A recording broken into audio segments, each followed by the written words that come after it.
E galera, beleza? Como é que vocês estão? Meus amigos, mais um dia de muita confusão e para falar sobre tudo isso, dividi o vídeo hoje em 4 partes. Mais uma vez, vamos começar falando sobre a mega operação no Rio de Janeiro. Talvez uma das coisas mais curiosas do dia de ontem foi um vídeo de um momento da Globo News, onde um de seus jornalistas parece não ter percebido que seu microfone ficou aberto. E falou demais, e falou coisas que eu acho que prejudicam, escancaram, né, o que é o governo Lula. Aí também vamos falar da turma do Lula, vamos falar de algumas ações jurídicas que a turma do Lula tá movendo contra pessoas, algumas críticas que aconteceram ao longo do dia de ontem, enfim, pesquisas, para depois entrarmos em um tema que obviamente a gente vai comentar sobre isso hoje, ainda essas questões envolvendo a direita. E hoje, fugindo um pouco da questão só da treta pela treta, a gente vai falar da treta, né? Ontem a campanha foi até no pânico. Tem pelo menos aí 2 recortes que eu quero mostrar para vocês. Emílio Surita representando os tios e tias do Zap, os bolsonaristas, e pontuando coisas que eu acho que nem eram necessárias, né, de serem ditas. Dá até uma tristeza de ver que o Emílio precisa relembrar, que o povo finge esquecer. Mas para além disso, gente, eu escrevi um texto relativamente longo, que eu acho que vai dar o tom aí de muita coisa. Depois que a gente passar de algumas coisas que rolaram ontem, que eu acho que vale a pena dar um certo destaque. Depois, na sequência, vamos falar um pouco, espero que dê, dos motivos que mantêm o Brasil, né, preso, acorrentado. Isso será um complemento do segundo tema. Eu quero falar, né, de 2026, eleição, política, grupos políticos. Tem umas coisas bem relevantes. E no final, mas eu acho que não vai dar tempo de falar, eu queria falar sobre Lula, COP30 e algumas coisinhas que estão acontecendo. Mas vamos lá, para ver até onde a gente consegue ir. E vejam só, né? PT processa cidadãos e parlamentares que chamaram a sigla de Partido dos Traficantes. Se você olhar nas redes sociais, eu nem coloquei aqui em vídeo, algumas pessoas vão mostrar. A Bárbara fez uma postagem sobre isso ontem. A Bárbara, inclusive, é um dos alvos aí dessa ação. Que no passado perfis da esquerda já trataram Bolsonaro, o PL, né, como um partido dos traficantes. Agora, se lá atrás a direita não processou, você não pode achar que o PT não vai aproveitar essa oportunidade. É o que eu falo para vocês, dá para falar sobre tudo, com jeitinho, mas tem coisas aí que não vale a pena, porque você lava a alma, você dá uma mitadinha, né? Mas até a questão de liberdade de expressão, né? O PT tá entrando na justiça. Por mais que você pode ter 1001 críticas, vocês sabem que você fazer uma afirmação como essa é meio complicado, né? E isso por quê? Por exemplo, você vê isso aqui, ó, o Ivan. Esse cara é lulista? É lulista. Mas será que ele é filiado ao PT? E será que só por conta desse comentário aqui tu vai ter o direito de falar o que tu quiser do PT? Por exemplo, você vê o Ítalo. O Ítalo postou aqui a imagem do Ivan. Não falou nada demais, só falou o seguinte, ó. Os caras admitindo na cara dura. E ele só destaca em vermelho. Bicho, qualquer pessoa aqui com a mínima capacidade de interpretar texto já entendeu tudo. O Ítalo tá de boa. Não vai tomar processo. Para esclarecer de vez, eu não defendo facção, eu defendo trabalhador. Para mim, a base do tráfico é composta de trabalhadores. O topo pela elite, ou seja, você defende então a base do tráfico? Por lógica, né? Já que a base do tráfico é de trabalhador e você defende trabalhador, logo você defende a base do tráfico, é isso? Em relação às siglas, TCP é fascista. Inclusive, a maioria da base. Milícia fascista. Já o Comando Vermelho e o PCC, eu respeito o corre da base. Fim. Aí eu te pergunto, o que será que causa mais estrago na imagem do PT? Chamar o PT de partido lá do que de coisa ruim e tomar processo? Ou você mostrar esse tipo de coisa e falar, olha só aqui o que o PT defende, ó. Olha o que o PT defende. Você pegar aquele vídeo do Peninha, aquele historiador, a gente mostrou, onde ele fica triste com a mega operação, com as vidas perdidas, e logo depois tem um recorte dele falando do Charlie Kirk. Ele festejando a morte do Charlie Kirk. Eu acho que esse tipo de coisa choca mais e tem mais chances, né, de você causar impacto na sociedade. Use o cérebro, sabe? Não lacre, não lave a alma. Lavar a alma é ruim. O Caiado seguiu para outro ponto. Eu não acho que o Caiado também vai ser processado. Ele falou assim, ó. Decisão do Supremo criou uma área livre para as facções, diz o Ronaldo Caiado. Aquela decisão judicial transformou uma parte do Rio de Janeiro em uma área de conforto para o crime, uma área livre para as facções. Dali, os chefes do Comando Vermelho se instalaram e começaram a comandar ações em todo o país. Declarou Caiado em entrevista ao programa Ponto de Vista da jornalista Marcela Rahal. Com todas as críticas que eu tenho para fazer sobre o Caiado, você sabe que eu não sou nenhum fã dele, pelo menos essa questão de segurança pública, o Caiado está sendo, né, bem incisivo há um bom tempo e vem pontuando. Isso daí é importante. Isso não me faz gostar mais do Caiado, nem um pouco. Isso me faz querer cobrar mais os outros governadores. Sabe? Eu fico com mais birra dos outros, eu não gosto mais nada do Caiado. Para mim, o Caiado está fazendo só a obrigação dele. Eu fico com birra dos outros. Meu apreço pelo Caiado não está aumentando. Aí se o Caiado fala que o Supremo, né, cria uma área boa pra uma galerinha do barulho. O Dom Pedro III foi ontem, né, no Rio de Janeiro, tá com o Cláudio Castro e tudo mais. A imprensa não pôde cobrir a maior parte do encontro. E a Daniela Lima tá ali, ó. Operação policial no Rio coloca o Supremo em posição incômoda. Não foi a operação, foi o próprio Supremo que se colocou. Muitos juristas vêm apontando que não é papel de Dom Pedro III fiscalizar governo de estado, política de segurança pública, tudo mais, sabe? Não é porque tem uma DPF da favela que tu pode fazer o que tu bem quiser e bem entender. Talvez a Justiça Fluminense, alguma corregedoria, algum órgão de controle pudesse estar vendo isso, mas Dom Pedro III, quer resolver tudo, pô. Então, quem se coloca nessa posição incômoda é a própria corte, não é a operação. Vinícius resumiu ali numa fala, né? Correção, é o Supremo que se coloca em posição incômoda. Esse daqui foi um dos ápices do dia de ontem. Eu não sei o nome desse rapazinho, era pra eu ter ido olhar. Ele trabalhava na Jovem Pan, acho que é Rafael Colombo, acho. Posso estar errado, acho. Aí ele começa a falar de um assunto e passa a palavra pro Valdo Cruz. E parece que o que ele falou ele não podia falar, tanto que ele vai perguntar, né? E ele não esperava que o microfone dele estivesse aberto. Aí o Valdo fica até meio perdido assim, né? Eita, pai, vamos ver as ordens internas da Globo. Detalhes do que se trata, por exemplo, PEC da segurança, né? Parece mais rigor, a população majoritariamente é a favor. Mais informação nas mãos do que o governo Lula fará, meu amigo?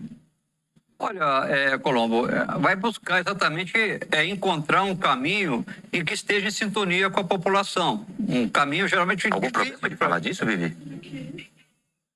Difícil ali para a esquerda, né? Difícil ali. Algum problema de falar disso, Vivi? Um caminho geralmente... Algum problema de falar disso, Vivi? Tem algum problema falar disso? Falar aí o que é que o governo Lula vai fazer, porque o povo aí quer, né, uma punição mais rigorosa, que uma punição mais rigorosa contra criminosos. E é incrível, né? É só parte do povo falar, não, o governo Lula vai buscar fazer o que tiver, sabe, em consonância com o desejo da população. Papo furado! Quando que o PT fez alguma coisa na segurança pública que a população olhou e falou, é isso mesmo que tem que ser feito? Quando? Me diz! Rapaz, a Globo News não tem condição. A Globo News consegue ser pior que a Globo, né? Porque a Globo tem vários grupos entre si, mas a Globo News realmente é um negócio que fala, minha Nossa Senhora! Ai... Aí... Eu nem vou entrar no texto. Sabe, aqui é só mostrar pra vocês também, né? Os especialistas. Todo dia brota um novo especialista. Sempre esses especialistas são de esquerda, né? Assim, é um negócio sensacional. Operação no Rio faz parte de projeto totalitário de extrema-direita, diz pesquisador da violência. Tudo parte de um grande plano, viu? Tudo parte de um grande plano. Para Gabriel Feltran, brasileiro que leciona no Science Expo, elite cedeu poder para poder a seu setor jagunço. Segundo ele, igualar-se aos torturadores do Comando Vermelho não é saída para a construção de Estado civilizado. Eu acho que talvez eu não sei se isso é possível fazer em termos de lei. Mas eu acho que devia ter uma contrapartida em relação a jornalista. Porque jornalista pode fazer o que quiser sem nenhum contraponto. Tipo assim, ó, médico, quando o médico erra, ele pode, né, responder por erro médico. O jornalista não. Eu acho que a gente tinha que ter alguma relação no Brasil entre polícia, atividade policial e jornalismo. Em qual sentido? Por exemplo, todo mundo, quer dizer, todo homem, né, quando completa 18 anos no Brasil, ele tem que fazer uma carteira de reservista. Ele tem que ir lá se apresentar e ele vai para reserva, ele vai servir ao exército. Eu acho que todo jornalista, ele deveria ter uma relação direta com a possibilidade de cumprir, né, assim, um dia de serviço e de preferência em situações extremamente perigosas e que envolvem embate armado. Porque, e essa seleção, ela deveria ficar a cargo político. Então, assim, você vê o jornalista que se predispõe a tratar bandido como vítima da sociedade, no dia que tiver uma incursão, subir em favela e saber que vai trocar tiro, você levar. Você leva ali o André Fontinelli, que fez questão de trazer esse jornalista, aí você pega o Valdo Cruz, você pega o Otávio Guedes, Bernardo Melo Franco, Mônica Bergamo, rapaz. Já pensou Mônica Bergamo no Caveirão? Eita, eu queria ver a Mônica Bergamo no Caveirão. O Jamil Chad ia ser esse ia resolver tudo. Igual o flautista de Ramelinha chegar lá, o problema é ele sair de Genebra, né? O problema é tirar ele de Genebra pro Brasil, ele só vai pra Nova York. É um cara badalado. Com a flautinha dele, ia deixar todo mundo hipnotizado, igual lá a história do Ramelin, que pega os ratos, na verdade pega até as crianças, né? Mas enfim, você tira lá, tocando na flautinha e vai. Pronto. Eu acho que devia propor algo assim, sabe? Se você quer ser jornalista, você talvez vai ser convocado pra fazer incursão em favela junto com o BOPE. Mas você vai na frente, sem colete, né? Aí você vai lá e pede pra parar. Se você morrer no meio do caminho, bom, foi tua causa, né? Pelo menos a vítima da sociedade, né? Não vai ser pra ir lá pra ele se render. Não é possível uma coisa dessa, pô. É todo santo dia isso, gente. Aí vem, ó, Bernardo Melo Franco. Esse aqui, com certeza, já tá nas nossas primeiras incursões.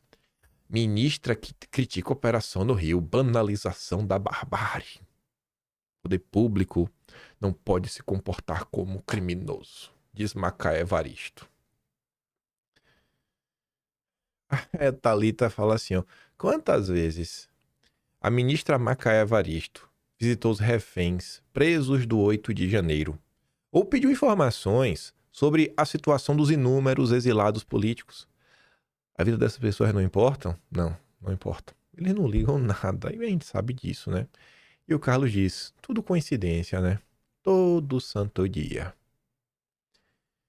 Não vou dar play nesse vídeo, porque é só o Felipe avisando o que ele vai fazer.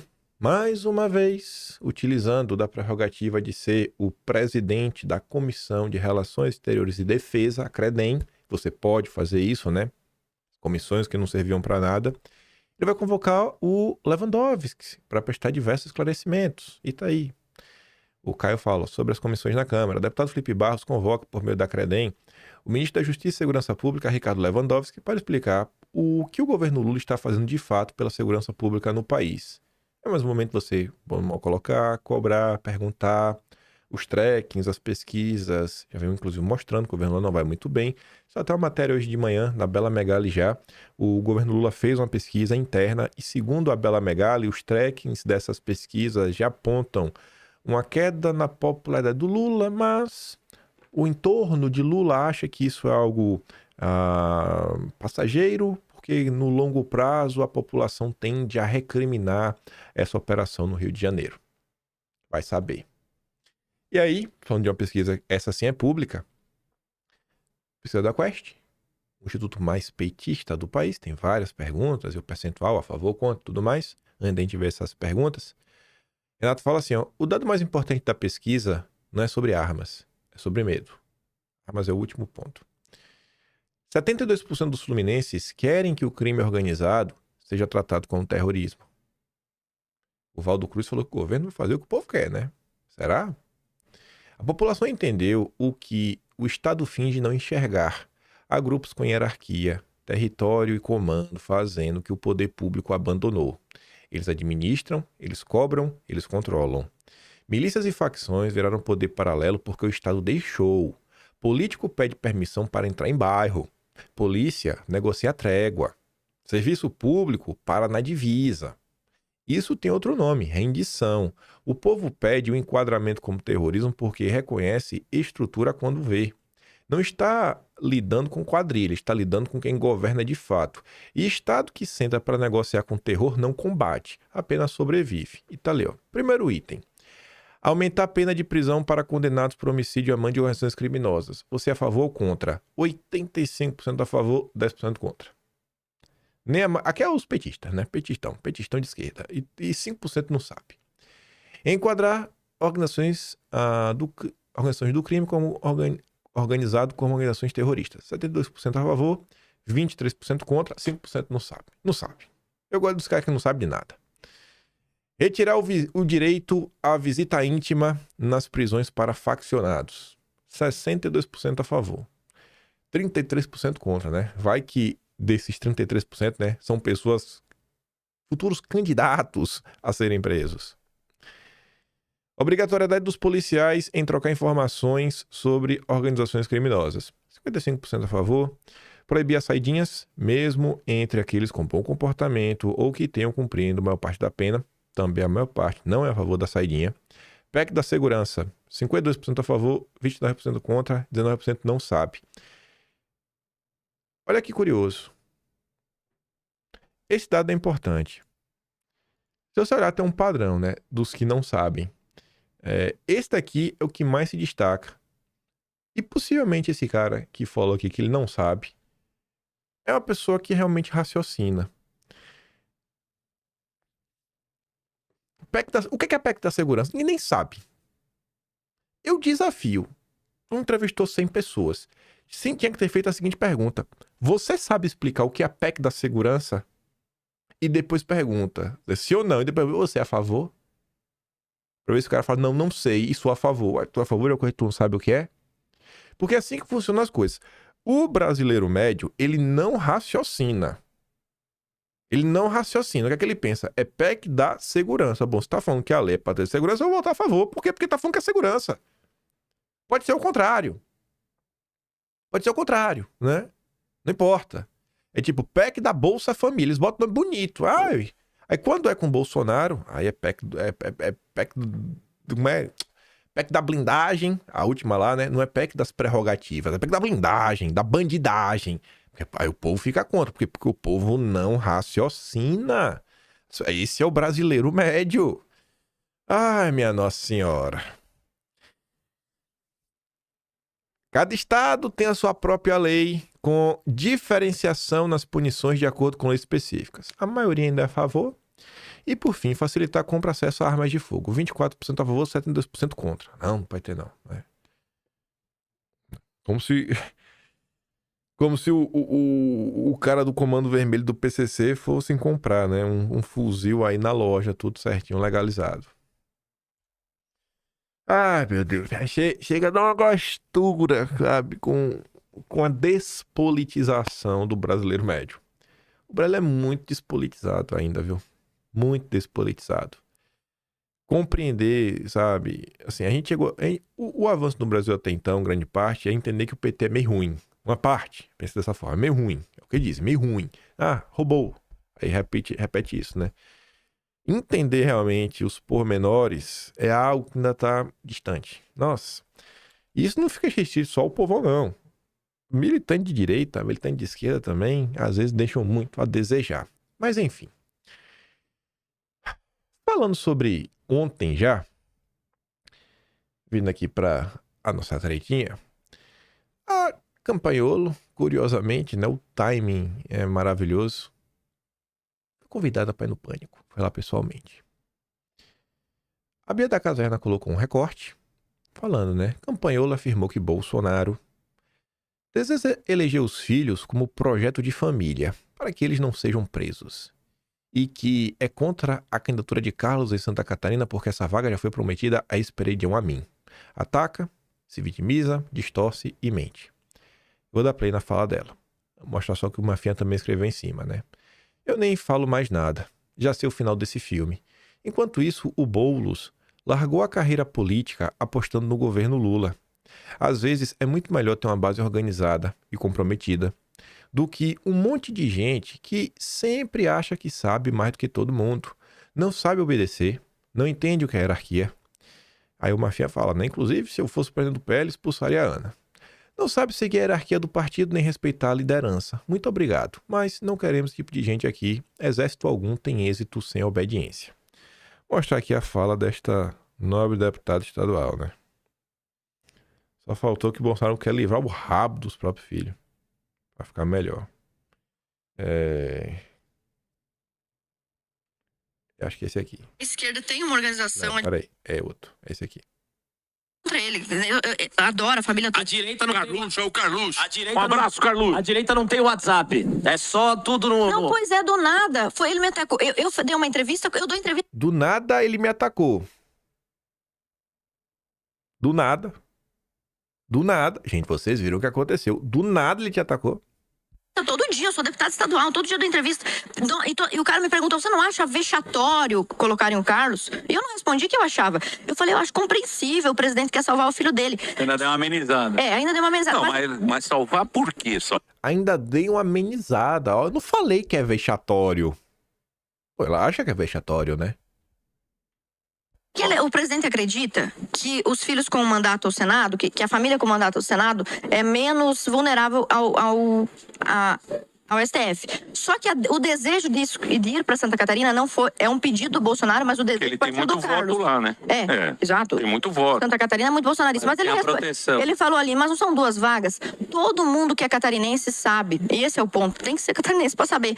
Todo mundo que é catarinense sabe há mais de um ano que Santa Catarina, o PL vai negociar a 2ª vaga com a composição, com a coligação. Então o PL não tem 2 vagas, era uma vaga da Carol Detoni e a 2ª vaga estava prometida, indicada para o senador Esperidião Amin. Que Careca. Todo mundo conhece. Porra, o Esperidião é o Esperidião. Todo mundo sabe, né? O Carlos que queria, não foi o Jair. Ela agora é porta-voz do Bolsonaro também, viu? Ela também é porta-voz do Bolsonaro. Bom, no Pânico, eles não têm tempo lá de ficar caçando um monte de coisa. Ela é ali, de bate-pronto, faz uma pergunta ou outra, deixa rolar. Já na rede social, né? A rede social é diferente.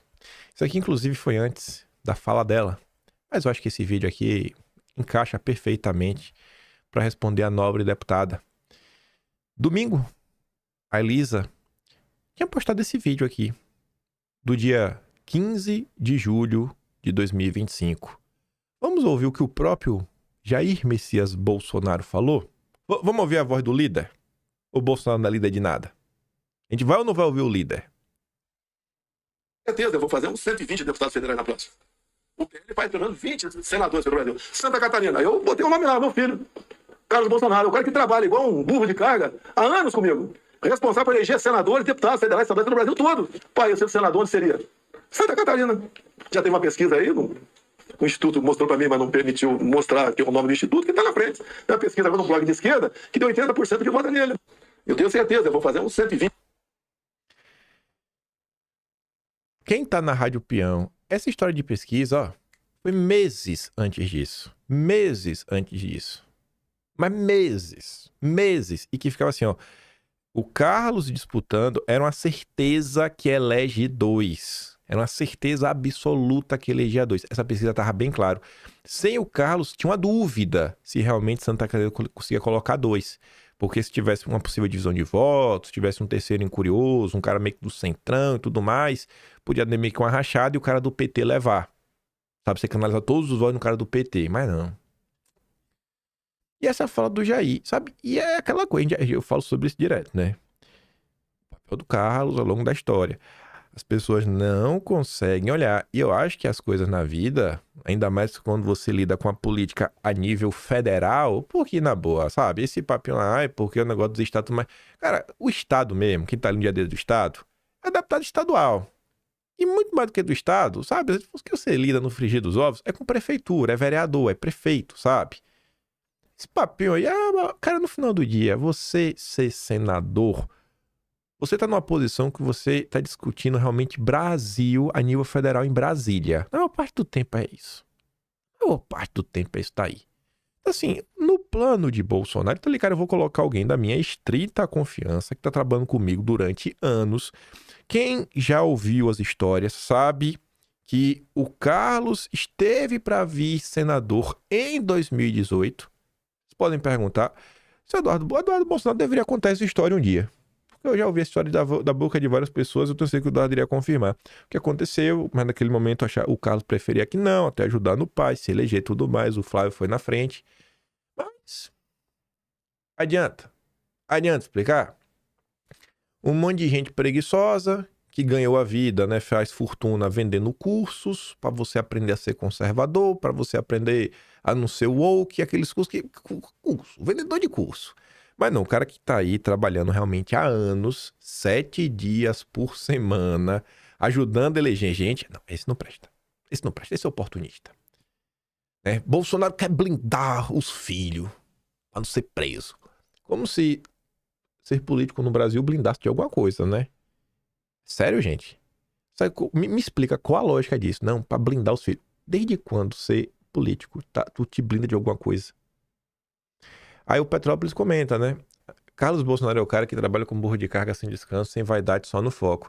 Ele que articula, coordena e sustenta a base que elegeu deputados e senadores pelo Brasil inteiro. Enquanto muitos se promovem em cima do nome Bolsonaro, é o Carlos quem faz o trabalho pesado por trás, garantindo que a direita exista de fato e tenha voz.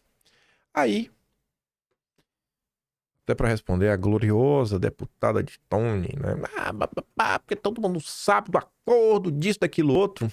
Ela talvez tenha que se alinhar o que ela tá falando. Por quê, né? Tsuki colocou ali uma notícia. Aspas, né? A deputada federal Carol de Tony falou aquilo ali, aspas, né? Falou em público. Falou em público isso daí. Não foi conversinha de bastidor. Deputada ameaça deixar o PL após racha na disputa ao Senado de Santa Catarina. Aspas para Carol de Tony. Eu pretendo ver se essa situação se resolve dentro do partido até ano que vem. O Jorginho, veja só, esteve na minha casa, olhou nos meus olhos e falou que a vaga seria minha. Ele também não quer abrir mão do a mim. Opa! Como é isso? Aí a Tsuki fala assim, ó. Antes de tudo, é importante lembrar. Bolsonaro é liderança. E o PL é só uma estrutura com interesses próprios que nem sempre caminham na mesma direção. Ninguém trata o PL como a verdadeira casa do bolsonarismo, partido da direita. Não, é só o partido do Valdemar. Enfim, acordo Bolsonaro-Jorginho previa que cada um escolheria um nome para disputar o Senado de Santa Catarina. Tá no vídeo de Bolsonaro. Um nome é meu, eu coloquei o meu filho. O outro nome era do Jorginho, né? Enfim, ou seja, a Bolsonaro teria direito de indicação, o Jorginho a outra. E aí são escolhas. O Jorginho escolheu a de Tony, segundo ela. Segundo ela, ele foi na casa dela, olhou no zóio dela e falou, aí, é tu. E Bolsonaro escolheu o Carlos. 2 vagas, um acordo. Se a Carol já estava garantida com a escolha de Jorginho, Bolsonaro poderia manejar e escolher quem ele quisesse. Se existia um acordo do PL com o PP para compor a base de Jorginho ter maior tempo de TV, por exemplo, Jorginho não deveria ter feito um pacto pessoal com a Carol de Tony. Os dedos estão apontados para todos, menos para aqueles que deveriam ser cobrados, né, um posicionamento. E nesse caso, todas as setas apontam para Jorginho Melo, como responsável por dar uma resposta pública, mesmo que seja para admitir que mudou de estratégia. Então você tem vídeo público de Bolsonaro, você tem notícias, fala da Carol de Tony, Carlos e Eduardo falando que vão apoiar a Carol, você tem a própria Carol falando do Carlos Bolsonaro, mas quem sabe mesmo é a grande deputada, a Emília. Ela é toda Emília, né, do Sítio Pica-Pau Amarelo. Deve ser amiga do Sabugosa também.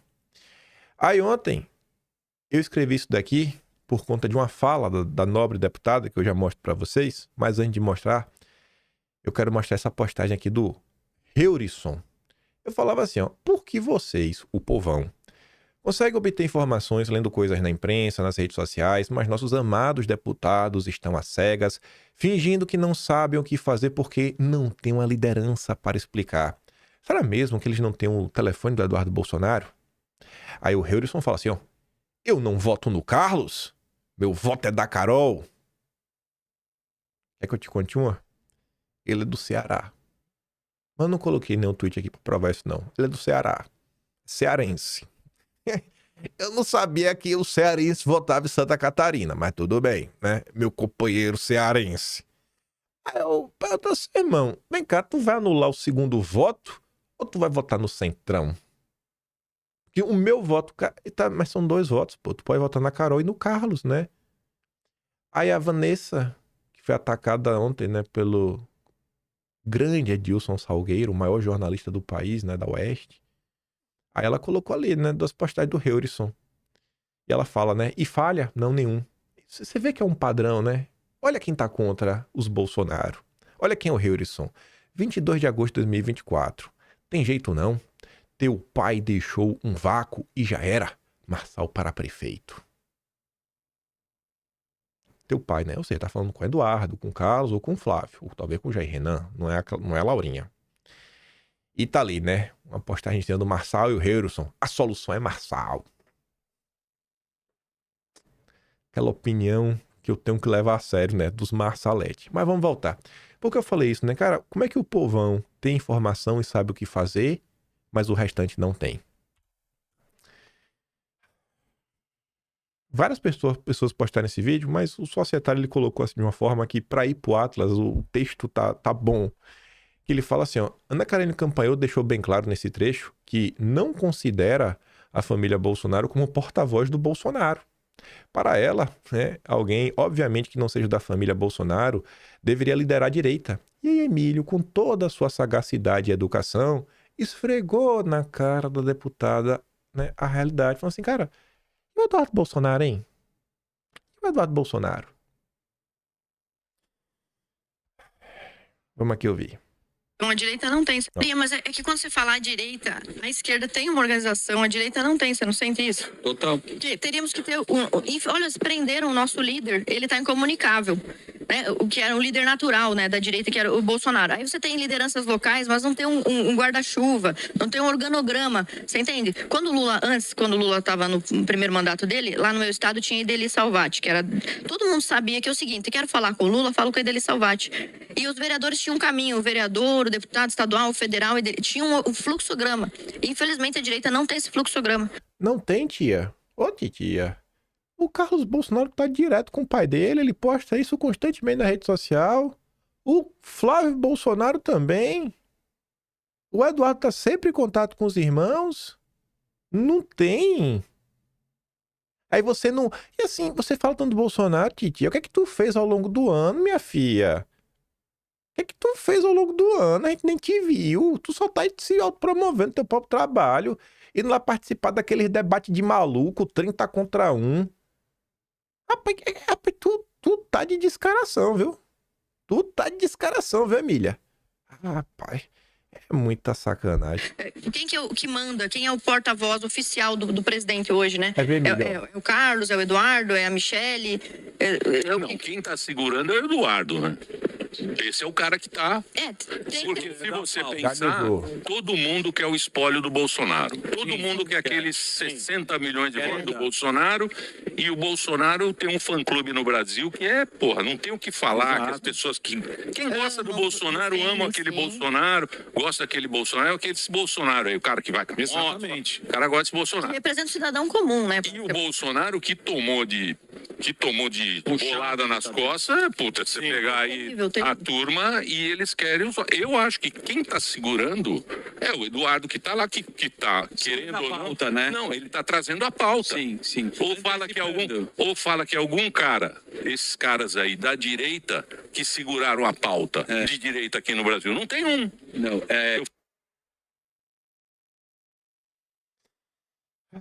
E sabe o que é curioso?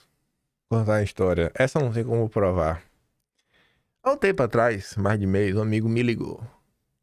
Ele tinha conversado até com essa senhorita, a Emília.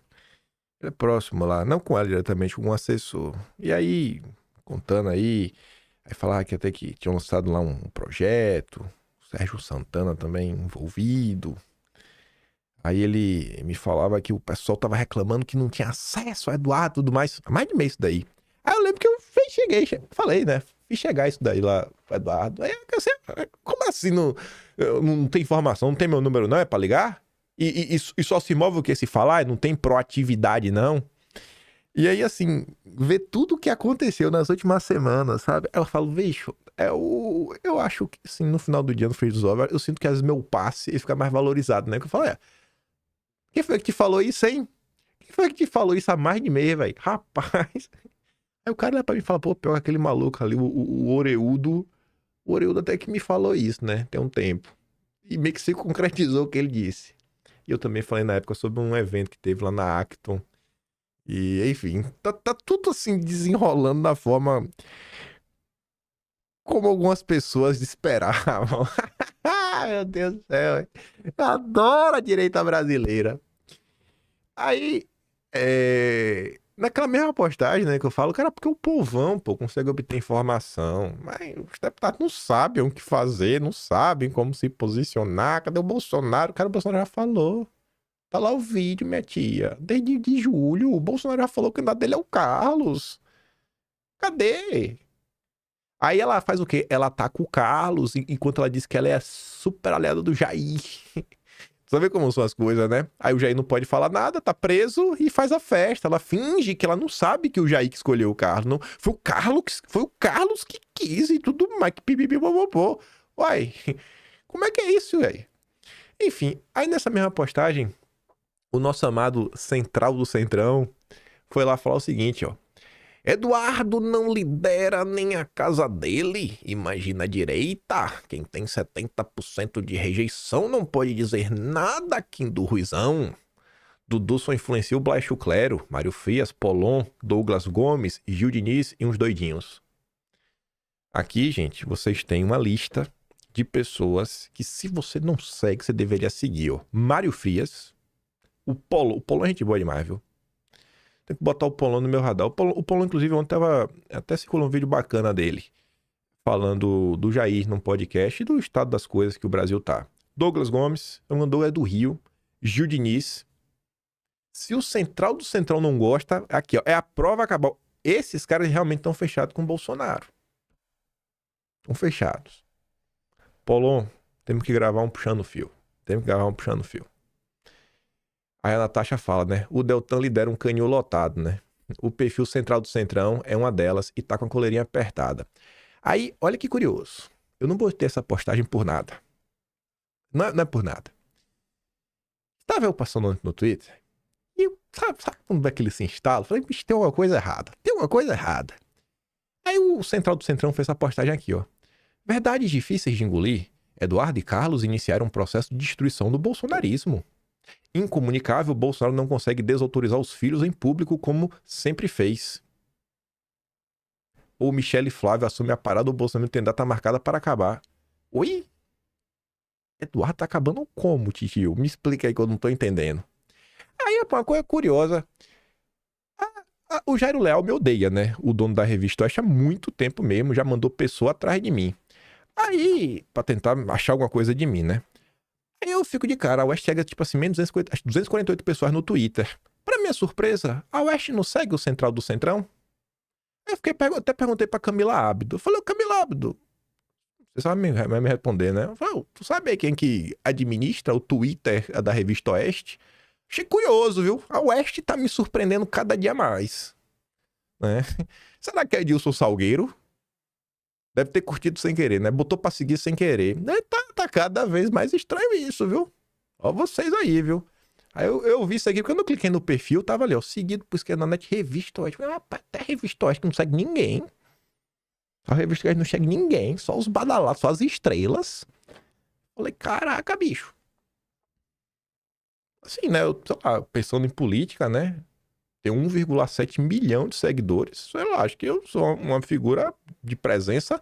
Eu não tenho essa moral. Mais um perfil de 7 mil, Central do Centrão, que vive para destruir o bolsonarismo, mereceu esse apoio. Algo errado não está certo, viu? Algo errado não está certo. Aí eu continuei passando no Twitter ontem. Eu vi essa postagem que eu achei maravilhosa.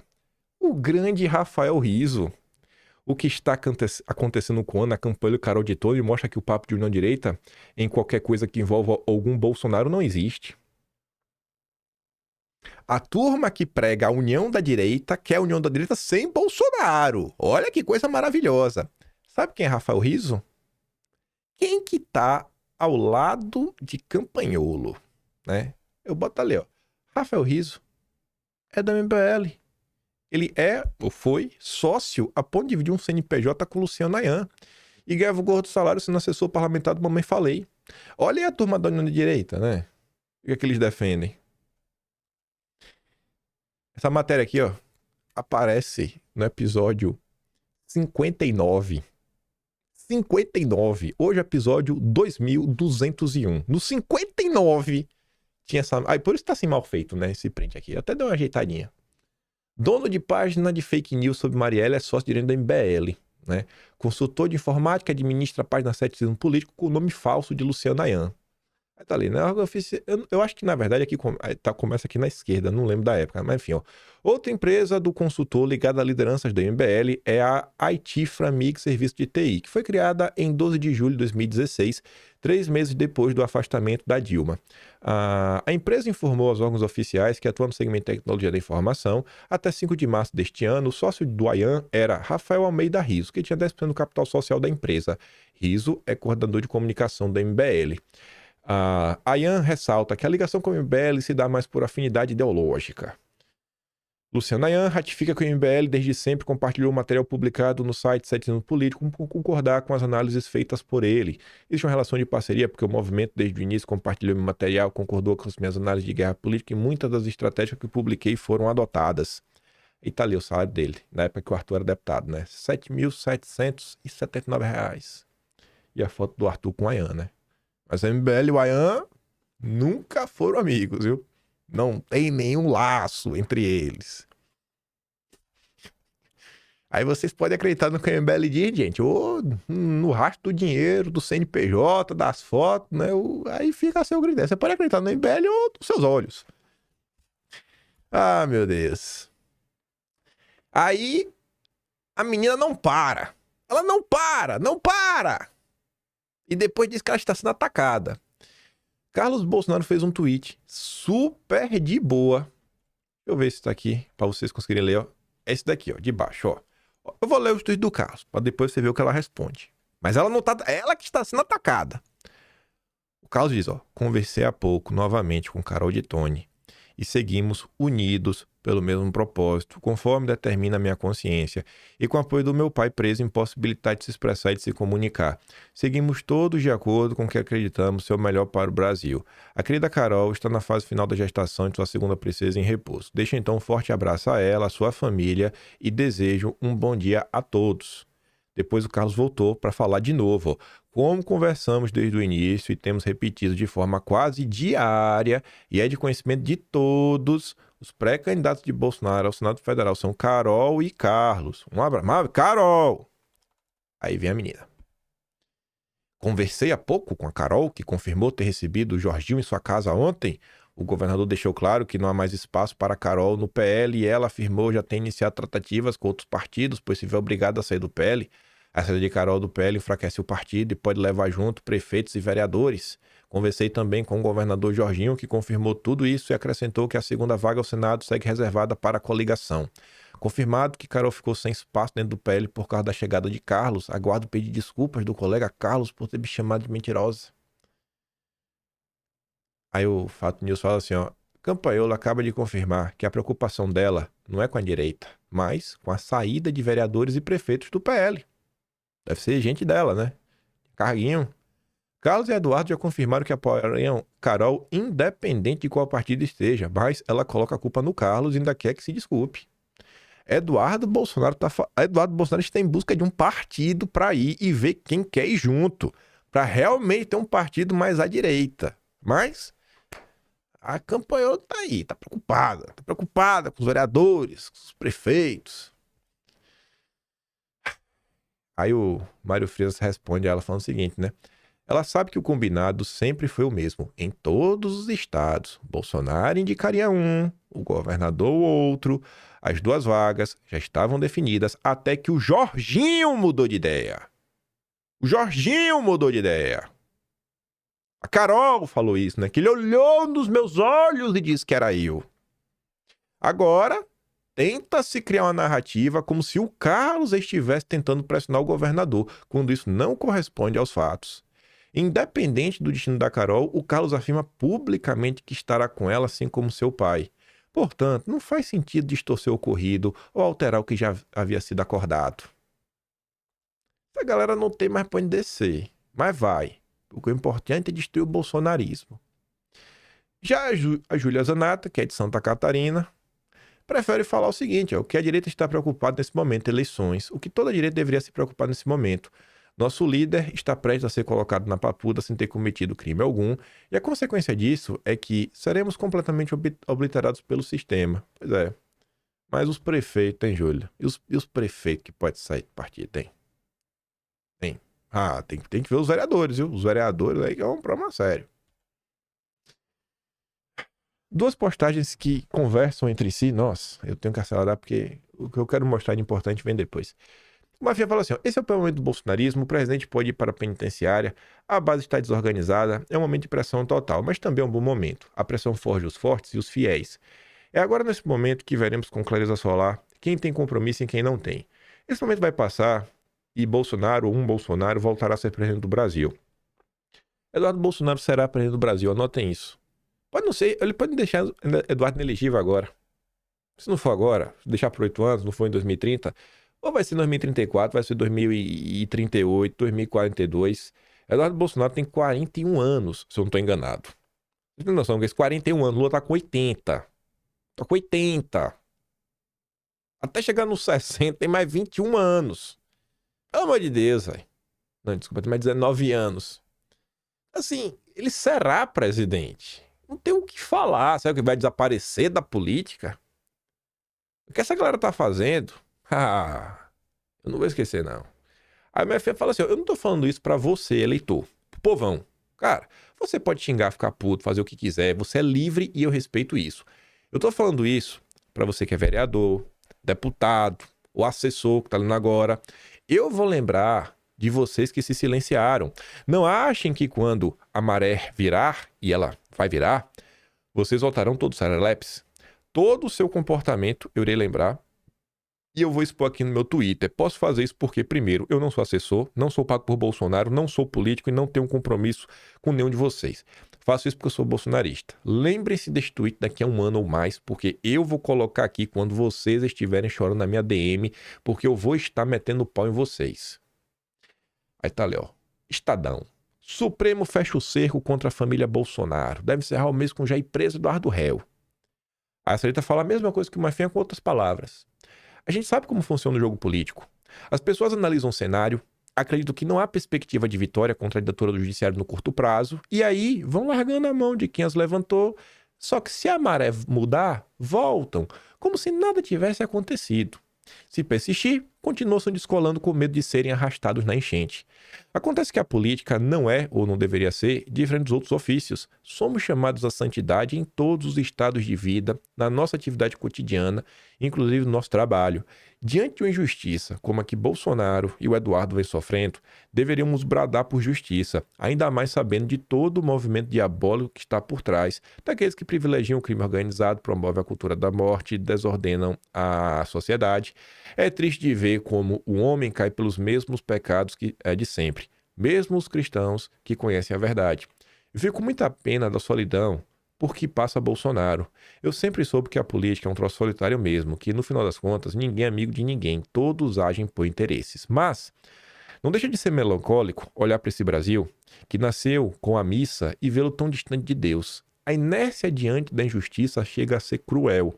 Eu estou com Bolsonaro, rezo por ele e espero que ele saia mais fortalecido desse martírio. O primeiro presidente que colocou Deus acima de todos em um bordão que já entrou para a nossa história. E como é lindo esse bordão. Brasil acima de tudo, Deus acima de todos. Que Deus dê força, dê muita força a Jair Bolsonaro. E vamos lá. Isso aqui vai ser um pouquinho longo, vai passar um pouquinho de 1 hora. E de toda essa confusão, tudo que está rolando, juntei os cacos para dar sentido em algumas coisas. De Romário a Scolari, o exemplo do coletivo na política. Sabe que é Romário, né? O jogador de futebol, todo mundo sabe, o 11. E o Scolari é o Filipão. Aí vocês perguntam, o que é que tem a ver o Filipão e o Romário com o Brasil, com a política, com esquerda e direita? Bom, eu resolvi falar de futebol porque futebol todo mundo entende. Mulher, homem, menino, periquito, todo brasileiro entende minimamente de futebol. E eu escrevi um texto. Eu quero compartilhar aqui com vocês e fazer uma análise além do que eu escrevi. Toda ação política relevante é, em essência, coletiva. Há uma tendência pública, compreensível, mas enganosa, de atribuir as soluções políticas à figura de um bom ou inteligente líder. O que o pessoal faz? Elegemos Bolsonaro, agora vai! Só que essa narrativa simplifica demais um processo que, na prática, depende de instituições, de mecanismos de apoio e de um conjunto organizado de atores. Primeiro ponto. Decisões executivas, o presidente da República, botei o presidente. Cara, elas não são finais por si mesmas. Um presidente ou um primeiro-ministro pode definir diretrizes, pode sancionar leis, adotar políticas públicas, mas a implementação e a continuidade dessas medidas depende de uma rede mais ampla. Vereadores, deputados, ministros, servidores de carreira, juristas, burocratas, articuladores regionais e as regras institucionais que regem cada poder. Um exemplo, a questão de arma. Bolsonaro fez o que pôde através de portaria, decreto para flexibilizar. Lula foi lá e passou o facão.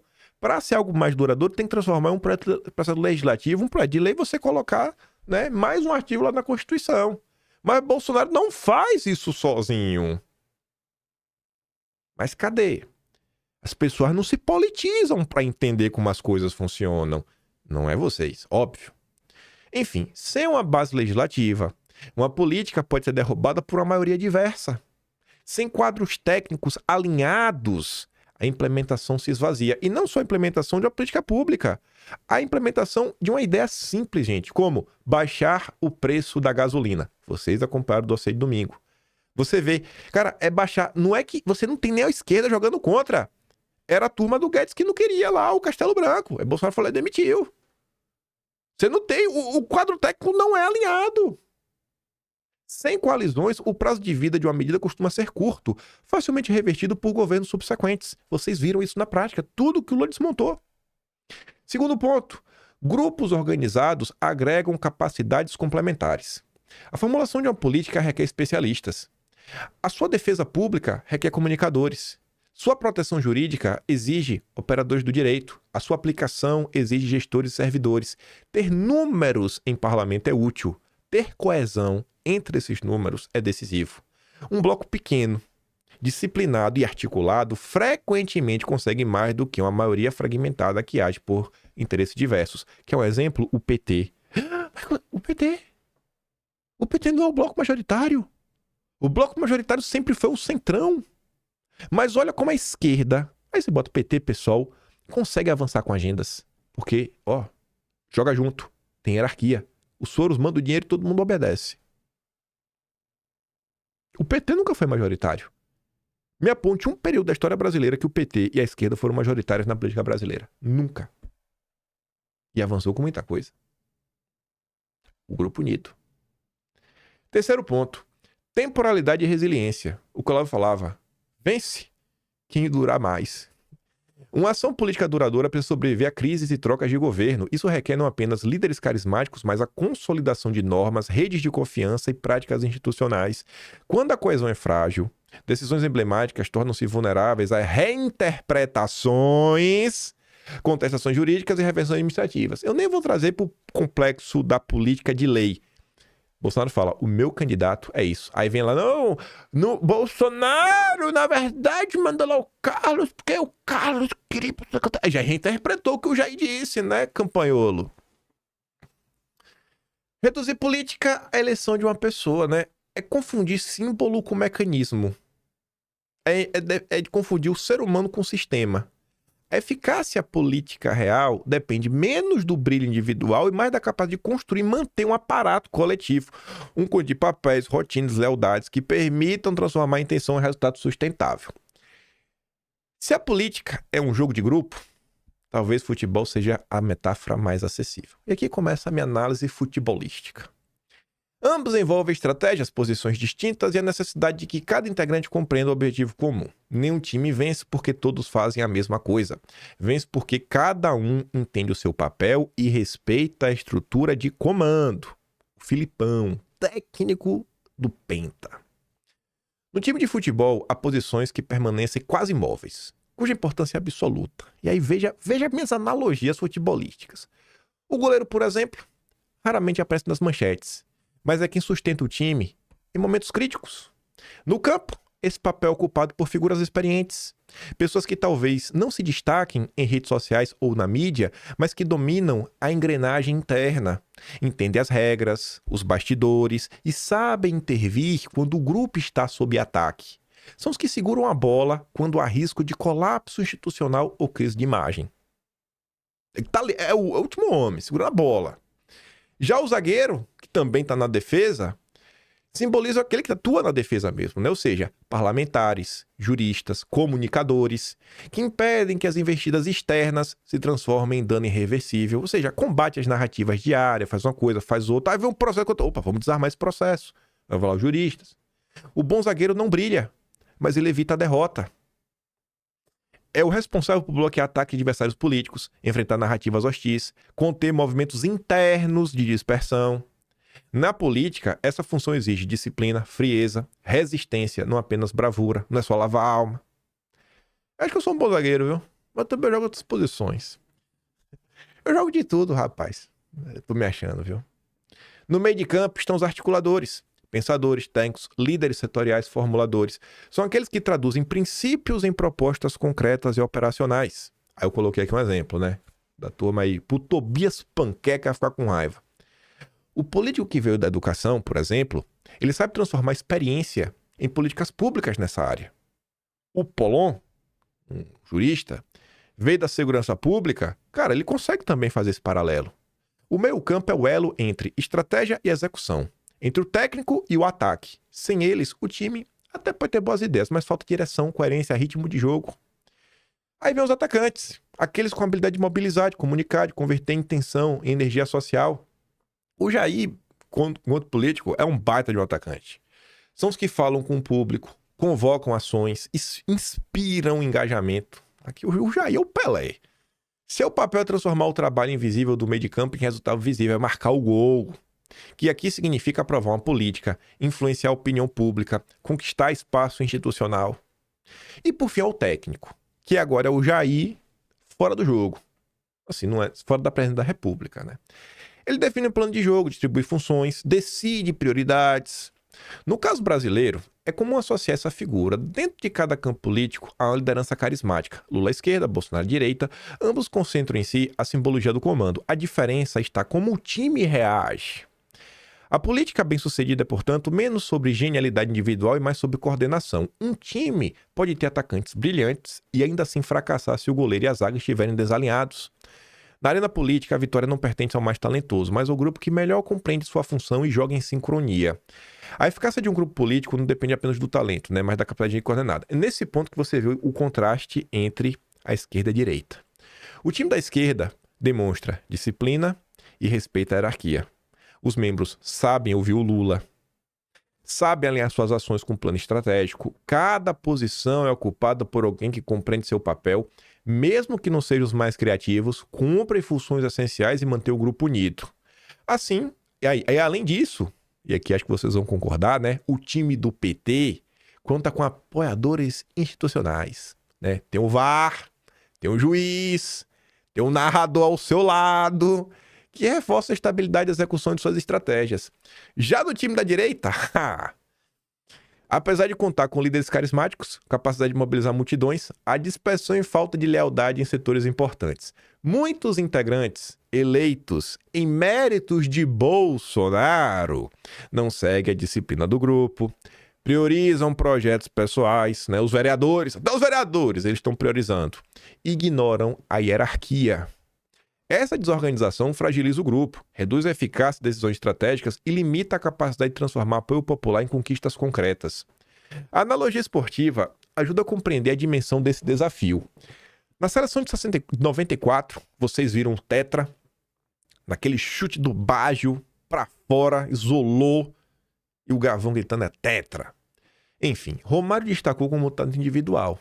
Basicamente ganhou a Copa sozinho. Não foi assim, né? Obviamente teve o Bebeto, teve o Branco. Em 2002, porém, mesmo Romário sendo Romário, Filipinho não chamou o Romário, pô. Na época, vocês lembram da gritaria? É o Romário. Não vou chamar o Romário, não. Não chamou o Romário. Não chamaram, aí falaram que o Filipão era louco. E aí ganhou o Penta. E não chamou por falta de habilidade. O Romário tá jogando muita bola. Mas porque o Romário não tinha espírito de equipe necessário e não seguia as ordens do técnico. Como é que ficou conhecido o Penta, né? A família Scolari. Era uma família. Não tinha briga. Tem um vídeo do Cafu que falou, rapaz, a gente sabia que a gente ia vencer. Porque o time todo jogava numa direção só. Bota a bola no Ronaldo e no Rivaldo. Que eles vão marcar, velho. Se não for o Ronaldo no dia, vai ser o Rivaldo. Se o Rivaldo vai bater o Ronaldinho Gaúcho. Tem o Denilson. Não faltava gente. Mas a prioridade, joga lá. Ronaldo e Rivaldo. Deixa que eles marcam. Enfim, o resultado foi um time coeso, em que cada jogador compreendia o seu papel, todos colaboravam para o objetivo coletivo.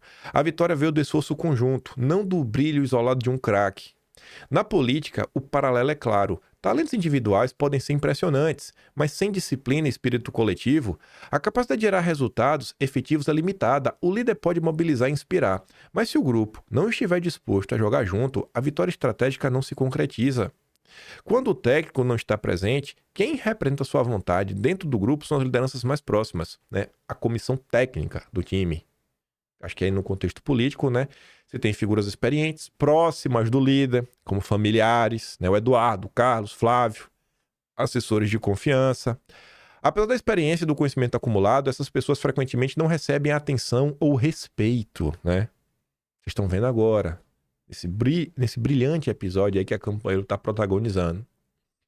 De forma paralela, a militância funciona como uma torcida organizada. Seu papel é apoiar, reforçar estratégias e pressionar por disciplina interna. Quando militantes lembram os integrantes do grupo de suas responsabilidades ou apontam atitudes que prejudicam a coletividade, aí surgem as vozes que clamam: não era de críticas, era de união na direita, resolvam no privado, né? E esse discurso de união, no entanto, muitas vezes é uma armadilha estratégica. A ideia de unir a direita é frequentemente invocada por quem cometeu erros, por quem agiu por interesses pessoais, ou por quem quebrou a disciplina do grupo. E eles fazem isso do quê? Na tentativa de desviar críticas e evitar a responsabilização. Em vez de fortalecer o coletivo, a união artificial tende a diluir a autoridade do líder. Bolsonaro tá vendo o que o Carlos pediu. Confundir prioridades e proteger maus hábitos. A realidade é que a direita, assim como qualquer grupo político que queira ser eficaz, não precisa de união superficial, mas coesão verdadeira.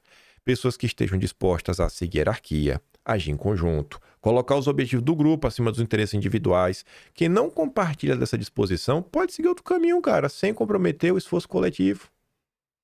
Além disso, é insuficientemente simples ser antipetista ou se opor a um adversário. O grupo precisa de um alinhamento mais profundo. Cara, não é ser contra o Zidane. Ah, eu não gosto do Real Madrid. Não, bicho. Tem que ter uma estratégia para marcar o gol. O quê? 4-4-2, 3-5-2? Como é que vai ser o meio de campo aqui? Como é que vai ser a divisão? Quem vai fazer o quê? Quem vai marcar quem? Vai marcar como? Pera aí. Não é só marcar o Zidane. Não tem um restante do time, não. É só marcar o Lula. E aí o Dom Pedro III vai fazer o quê? Vai jogar solto? Os irmãos Batista vai jogar solto? Não é só o Lula. Não é só o Lula.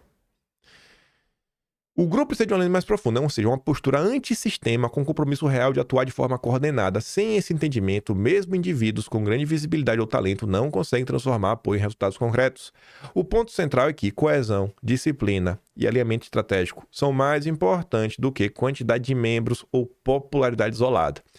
O grupo que compreende isso e que internaliza essa lógica aumenta significativamente suas chances de êxito, independentemente da força aparente de seus adversários ou do brilho individual de seus integrantes.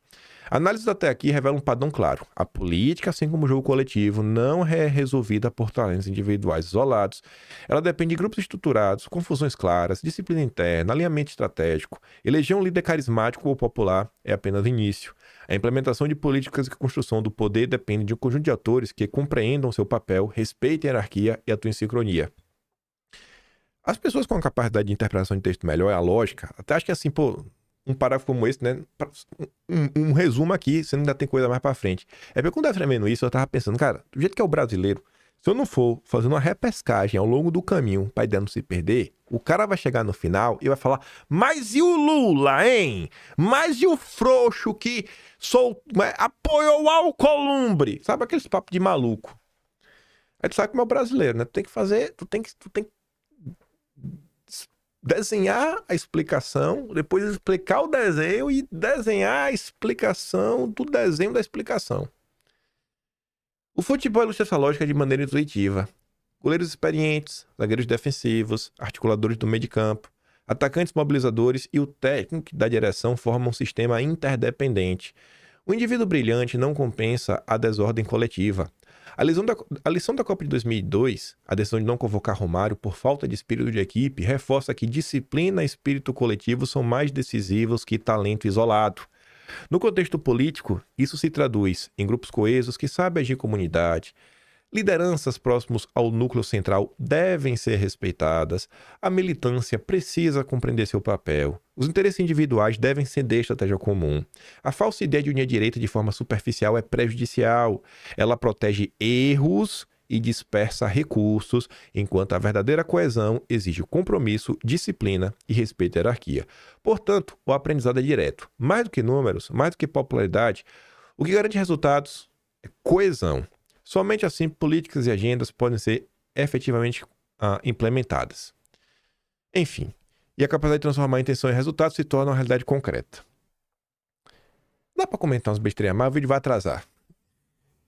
Eu postei isso daqui porque eu tinha visto a postagem do Mafinha, achei que foi meio dura demais. Eu vi a da Sarita, falei, gostei da Sarita, mas tá sendo a da Sarita eu entendi, mas eu senti que tava ainda muito aberta e faltava uma pontuação maior.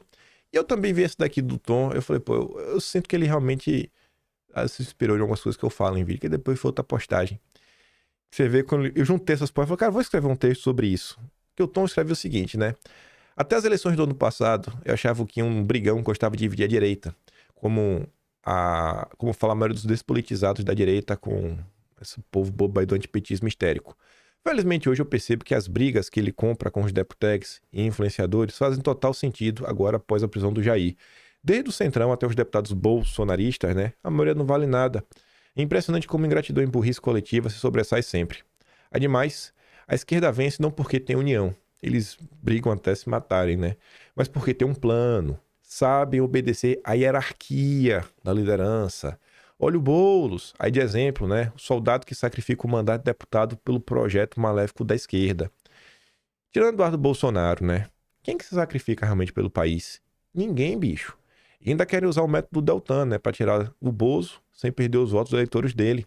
Só não enxerga isso quem não quer. Vocês são imundos.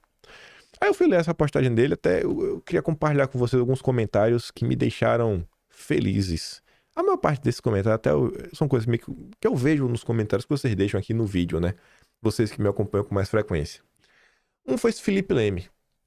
O Leme tá há muito tempo no Twitter.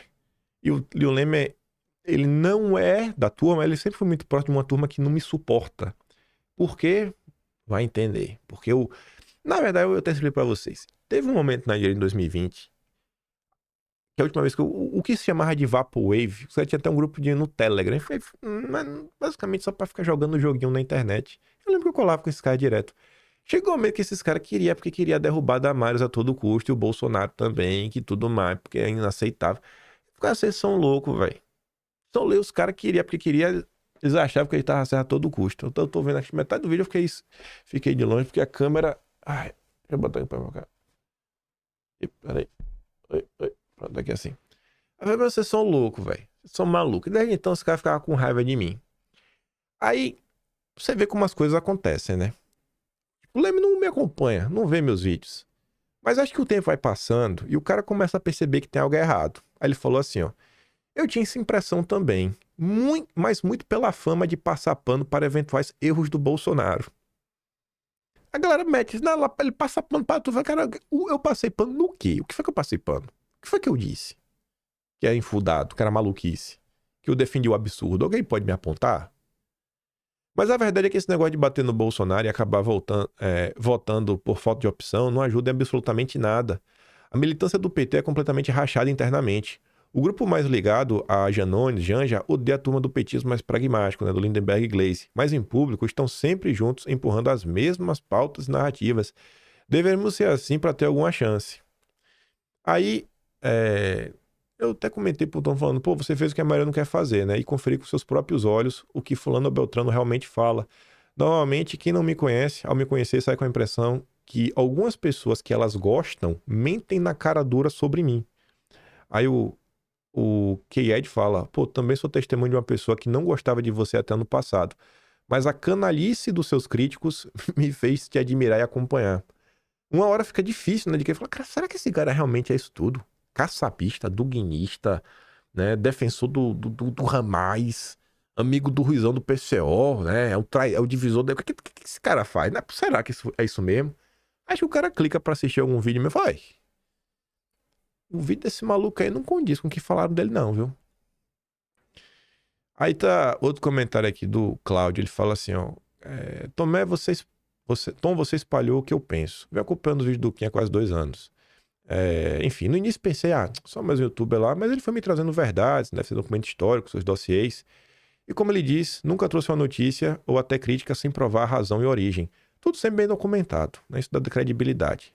Pode ter errado em algum momento, mas não posso garantir que não, mas num todo tenho muito respeito por ele. Pois eu posso realmente ter errado, mas pelo menos eu tento fundamentar o meu erro, né? A Ângela, eu gostei muito também que ela fala assim, ó, também sou fiel. Pensa numa emocionada que já deu like pro Marçal. Não é mais emocionada em Dona Ângela. Isso porque eu já assisti o Kim. É difícil tirar anos de busca por algum vingador do povo ou um que grita Lula ladrão. Kim é cura pra minha ignorância. Não é ignorância não, isso é normal. É essa situação de calamidade que o país vive. Mas, sabe que assim, é urgente ter paciência e não lavar a alma. Se a gente não lavar a alma, a gente já não vai cair na lábia de pessoas como o Marçal. Aí o Wesley falou, aqui mostrei um dossiê seu para um amigo meu de esquerda, desde então a gente acompanha diariamente. Ele odiava Bolsonaro, hoje até aceita, né? Que fez várias críticas infundadas. Ele é de lado de esquerda mais raiz, trabalhista. Acho que em pouco tempo vamos convertê-lo. Essa turma eu consigo dialogar bem, porque eu sei como essa turma pensa. E eu realmente acho válido algumas ideias dessas pessoas quando você olha para algumas questões econômicas. Não é puramente maluquice. Eles não são comunistas. Por exemplo, essa política econômica do Trump meio protecionista, pode ter certeza que se você faça o teste, pegue tudo que o Trump vai fazendo, aí chega com uma pessoa dessa, mas um apoiador do Ciro Gomes, não fala o que é do Trump, fala assim, cara, se no Brasil a gente fizesse isso, uma proteção da indústria nacional, sabe, uma abertura gradual, pra gente ir gerando emprego, isso, a gente trazer um foco aqui na reindustrialização do país e tudo mais. Não fala o que o Trump fez. O que é que tu acha, hein? Vamos ver se o cara não vai te apoiar. Vamos ver se o cara não vai te apoiar. Só não fala se tu falar que é o Trump, mas o Trump... Aquela gritaria, parecendo que é maluco da cabeça. Normalmente é. Aí o Exivaldo fala, quem talvez não lê esse tweet, mas sabe que a mês te assiste, você mudou minha percepção sobre a direita. Graças a Deus, né? Tá vendo aí que não é aquele mar de rosas que a turma gosta de vender. Isso aqui também me tocou. O cara falava, eu não te acompanhava. Tinha uma certa distância de suas publicações, mas quando comecei uma obra na minha casa, o eletricista, que é de direita e apoiador do Bolsonaro, assim como eu, só falava de você, dos seus vídeos e dossiês. Aquilo me chamou a atenção, pela forma que ele me apresentava os fatos. E ontem eu fiz uma live lá, aí teve quando eu falei do Rafael Rizzo, teve uma senhora que lembrou que era o Rafael Rizzo. Eu falei, pô, bicho, isso é uma das coisas que mais me toca, é saber assim que você coloca informações para as pessoas, de uma forma meio organizada, as pessoas conseguem absorver isso e colocar para frente. Enfim, postagens que me deixam muito feliz, eu vi ontem, falei, vou compartilhar isso daqui, até porque foi ponto da postagem do Mafinha, da Sarita e do Tom, que eu falei, vou escrever esse texto aqui, para falar um pouco de política e das complexidades, tentando colocar assim de uma forma, na linguagem popular, que não me diz que tem um brasileiro que não conhece de futebol, que não entende uma analogia com goleiro, zagueiro, comissão técnica, técnico, sabe, torcida.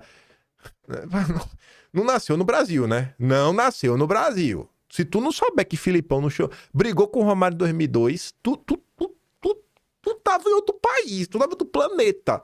Não é possível, velho, que tu não sabe dessa informação. Piadas à parte, não deu tempo de comentar, porque tinha mais coisa pra gente falar de...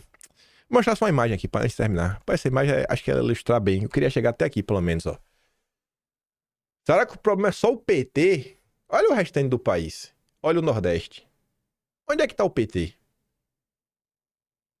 É só o PT o problema? Aquela imagem que já desmonta, né? Olha o PT, né? Olha aí, ó. Será que é só o PT? Queria falar do Dedé, queria falar do JBS, mas fica pra amanhã. Por hoje, eu fico por aqui. Se gosta do meu trabalhinho, quiser rodar um pouco mais, faça membro do canal, tem um botão de valeu, tem um Patreon na descrição e tem um Atlas brasileiro, kimpai.com/br. Vejo vocês amanhã e fiquem com aquele grande beijo, abraço, tamo juntos. Valeu, meus amigos. Fui!